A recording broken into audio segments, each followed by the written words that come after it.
PSU કંપનીના OFS numbers of ખાસા બધા અમાઉન્ટ વધી રહ્યા છે, તો શું નંબર્સ અને શું અમાઉન્ટ છે જે સામે આવી છે? Good afternoon Ajay. હવે આપણે જોવા જઈએ તો સરકાર અત્યારે આપણે જોઈએ તો એક નવી સ્ટ્રેટેજી અપનાવી છે અને જે એમને સરકારની કેટલીક કંપનીઓ છે તે લિસ્ટેડ કરાવવાની જગ્યાએ કોઈ OFS દ્વારા અહીંયા પૈસા ભેગા કરી રહી છે. કારણ કે આપણને ખ્યાલ છે કે બજેટની અંદર સરકારે ડિવેસ્ટમેન્ટનું એક મોટું લક્ષ્યાંક મૂક્યું હતું, અંદાજે 80,000 થી 90,000 કરોડ ભેગા કરવાનું, અને તેને જ લઈને આ ડિવેસ્ટમેન્ટ ચાલી રહ્યું છે.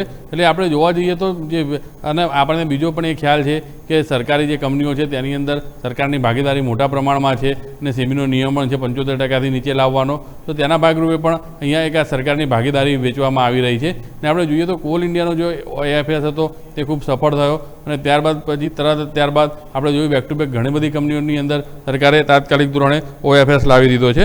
હવે અહીંયા આગળ આપણે જોવા જઈએ OFSની અંદર તો અત્યાર લગી આ વર્ષની અંદર અંદાજે 26,000 કરોડ જેટલા ભેગા કરી ચૂકવામાં આવ્યા છે અને સરકારનો ટાર્ગેટ 90,000 કરોડ જેટલો છે. એટલે અને બીજું કે 2015 બાદનું આ સૌથી સફળ વર્ષ છે OFSને લઈને, એટલે ડિવેસ્ટમેન્ટને લઈને.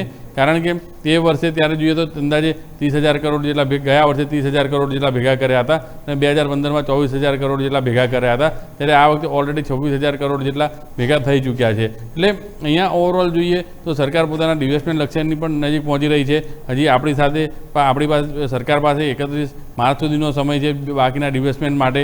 એટલે ત્યાં સુધીમાં જે 80-90,000 કરોડનું છે તેની નજીક પહોંચી શકે છે. અને બીજું કે અહીંયા મહત્ત્વની વસ્તુ એ પણ થઈ જાય છે કે આ વખતે જે રીતે અત્યારે ગ્લોબલ પરિસ્થિતિ બગડી હતી યુદ્ધને લઈને હવે ભાવ ઘટ્યા છે, પરંતુ તેના કારણે પણ સરકારને કરંટ એકાઉન્ટ ડેફિસિટથી લઈને અનેક જગ્યાએ એક તકલીફ ઊભી થઈ હતી. તો આ ભરપાઈ કરવા માટે પણ આ OFS સરકાર માટે કારગર નીવડી રહ્યો છે. એટલે બની શકે છે કે આવનારા દિવસોમાં આપણે વધુ સરકારી કંપનીઓના OFS જોઈશું. ઓકે, તો વધુ હજી સરકારી કંપનીનો OFS સામે આવી શકે છે. ધવલ માહિતી ખૂબ